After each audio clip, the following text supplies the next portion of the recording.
Assalamualaikum warahmatullahi wabarakatuh. Hari ini kita akan belajar PAI kelas 4 SD materi Wali Songo. Siapakah Wali Songo itu? Wali Songo adalah 9 orang yang berakhlak mulia karena keimanan dan ketakwaannya kepada Allah Subhanahu wa Ta'ala. Wali Allah di dunia ini sangat banyak, termasuk di Indonesia. Wali Allah yang terkenal di Indonesia adalah Wali Songo. Para Wali Songo tinggal di 3 wilayah penting, yaitu Pantai Utara, Pulau Jawa, yaitu di Provinsi Jawa Timur, Jawa Tengah, dan Jawa Barat. Untuk Provinsi Jawa Timur terdiri dari daerah Surabaya, Gresik, Tuban, dan Lamongan. Sedangkan di Provinsi Jawa Tengah berada di Demak, Kudus, dan Muria. Dan untuk di wilayah Provinsi Jawa Barat berada di wilayah Cirebon. Wali Songo berdakwah di setiap bagian Nusantara negeri ini dengan mengajak masyarakat untuk masuk dalam agama Islam tanpa adanya sebuah paksaan. Metode yang digunakan untuk menyebarkan ajaran Islam yaitu melalui pendekatan kebudayaan, karena metode ini sangat cocok diterapkan di Pulau Jawa. Pada masa tersebut, masyarakat Pulau Jawa sangat menyukai kebudayaan seperti wayang, tembang, dan syair atau mocopat. Wali Songo di Indonesia dikenal sebagai Sunan. Lalu siapa saja ya sunan yang berdakwah di Indonesia? Yuk kita pelajari bersama. Yang pertama yaitu Sunan Gresik atau Maulana Malik Ibrahim. Maulana Malik Ibrahim lahir di Campa atau Kamboja. Ayahnya bernama Barakat Yainul Anam. Maulana Malik Ibrahim disebut sebagai Sunan Gresik atau Syekh Maghribi.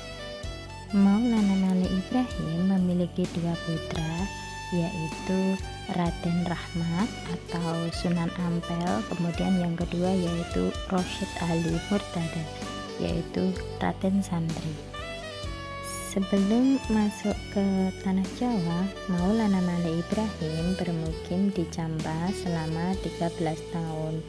Setelah dirasa cukup berdakwah di negeri tersebut, beliau kemudian hijrah ke Pulau Jawa, yaitu di Gresik. Proses Islamisasi di Jawa, Maulana Malik Ibrahim melakukan beberapa kegiatan, antara lain membuka warung yang menyediakan kebutuhan pokok dengan harga murah, kemudian menawarkan diri sebagai tabib untuk mengobati masyarakat secara gratis, kemudian mengajarkan bercocok tanam. Pendekatan yang dilakukan oleh Maulana Malik Ibrahim kepada masyarakat yaitu dengan cara pergaulan dan berdagang.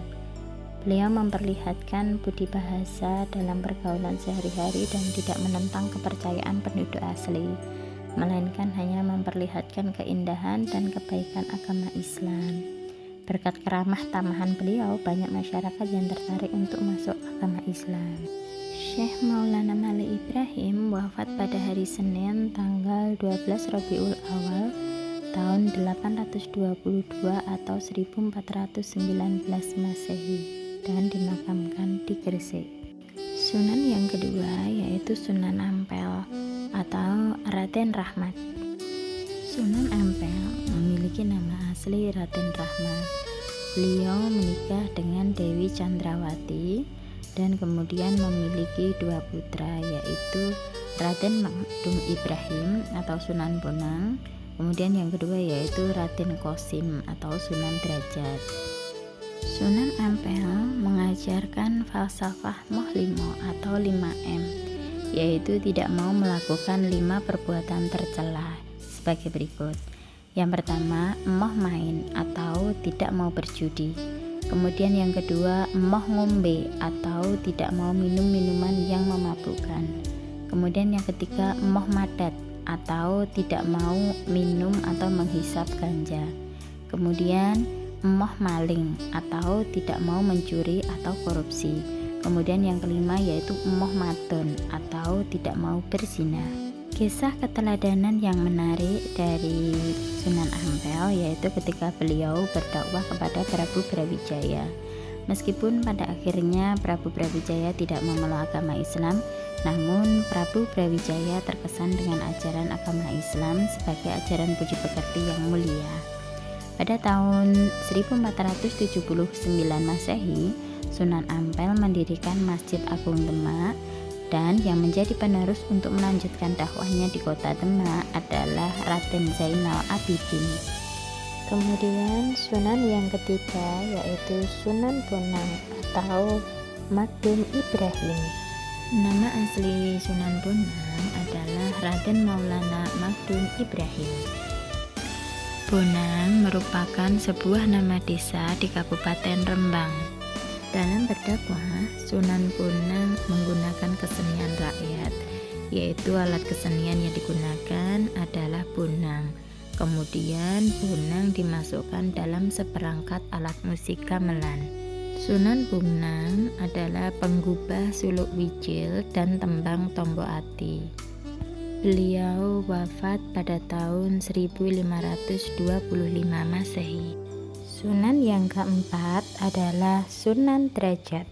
Nama asli Sunan Derajat adalah Raden Syarifuddin atau Raden Qasim. Beliau berdakwah di daerah sebelah barat Gresik. Dalam berdakwah, beliau menekankan kedermawanan, kerja keras, dan peningkatan kemakmuran masyarakat. Cara berdakwah beliau yaitu dengan menabuh seperangkat gamelan untuk mengumpulkan orang. Baru kemudian ia memberi ceramah agama. Sampai sekarang seperangkat gamelan tersebut masih disimpan di museum di dekat makamnya. Beliau wafat pada tahun 1522. Pesantren Sunan Derajat terdapat di Desa Derajat, Kecamatan Paciran, Lamongan, Jawa Timur. Sunan yang kelima yaitu Sunan Kudus atau Ja'far Shadiq. Sunan Kudus berasal dari Quds, Palestina. Sunan Kudus menyiarkan ajaran agama Islam di daerah Kudus dan sekitarnya. Beliau mendapat julukan sebagai wali ala ilmi, yang berarti orang yang luas ilmunya. Beliau banyak berdakwah di kalangan kaum penguasa dan priayi Jawa. Di antara yang pernah menjadi muridnya adalah Sunan Prawata atau penguasa Demak dan Arya Panangsang atau Adipati Jipang Panolan.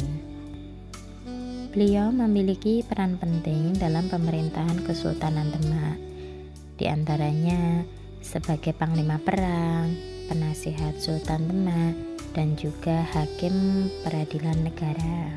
Salah satu peninggalannya yang paling terkenal adalah Masjid Menara Kudus. Sunan Kudus wafat pada tahun 1550 Masehi. Sunan yang keenam yaitu Sunan Giri atau Raden Paku atau Ainul Yakin.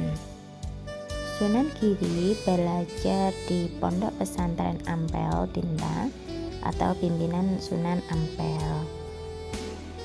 Beliau berteman baik dengan Raden Maulana Magdum Ibrahim. Kedua santri tersebut memperdalam ilmu pengetahuan di pasar. Gurunya menganugerahi beliau dengan gelar Ain al-Yakin. Karena itulah masyarakat menyebutnya Raden Ainul Yakin. Beliau pernah menjadi hakim dalam perkara Syekh Sidi Jenar. Beliau juga berdakwah melalui kesenian dengan menciptakan tembang Islami untuk dolanan anak-anak, di antaranya jamuran, jetungan, dan delian. Sunan yang ketujuh adalah Sunan Kalijaga atau Raden Said. Sunan Kalijaga merupakan putra dari Adipati Tuban yang bernama Tumenggung Wilatikta atau Raden Sahur. Raden Said memiliki keluhuran budi pekerti dan memiliki sifat welas asih. Raden Said berguru kepada Sunan Bonang, kemudian Raden Said dijuluki Sunan Kalijaga. Sunan Kalijaga memanfaatkan kesenian rakyat untuk berdakwah. Hasil seni ciptaannya adalah 1. Menciptakan baju takwa, kemudian menciptakan tembang-tentang gula semarangan, menciptakan beduk, memprakarsai gerbek maulud, dan menciptakan tembang suluk, lir ilir, dan gundul-gundul pacul. Sunan yang ke-8 adalah Sunan Muria atau Raden Umar Said. Nama Sunan Muria diambil dari tempat tinggal terakhir, yaitu di lereng Gunung Muria, 18 km ke utara kota Kudus.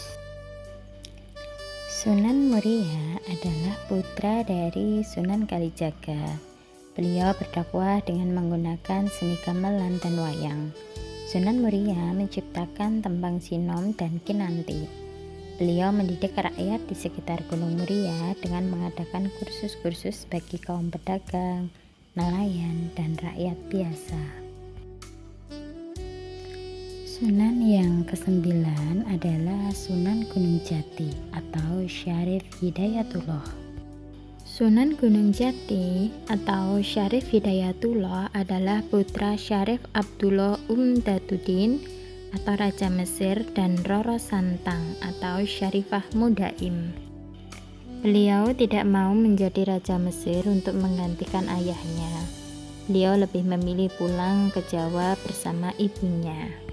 Sunan Gunung Jati berjasa mengembangkan Cirebon sebagai pusat dakwah dan pemerintahannya yang kemudian menjadi Kesultanan Cirebon.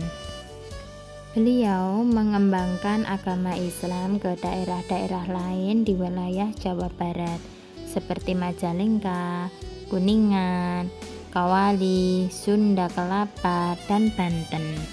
Sunan Gunung Jati memberikan keteladanan yang baik dalam bekerja. Beliau sering ikut bermusyawarah dengan para wali lainnya di Masjid Demak. Pada pembangunan Masjid Agung Sang Cipta Rasa pada tahun 1480 Masehi, Sunan Gunung Jati ikut terlibat bersama para wali lainnya dan sejumlah tenaga ahli yang dikirim oleh Raden Patah. Nah, demikian penjelasan singkat tentang keteladanan Wali Songo di Indonesia. Semoga bermanfaat ya. Terima kasih sudah menyimak. Wassalamualaikum warahmatullahi wabarakatuh.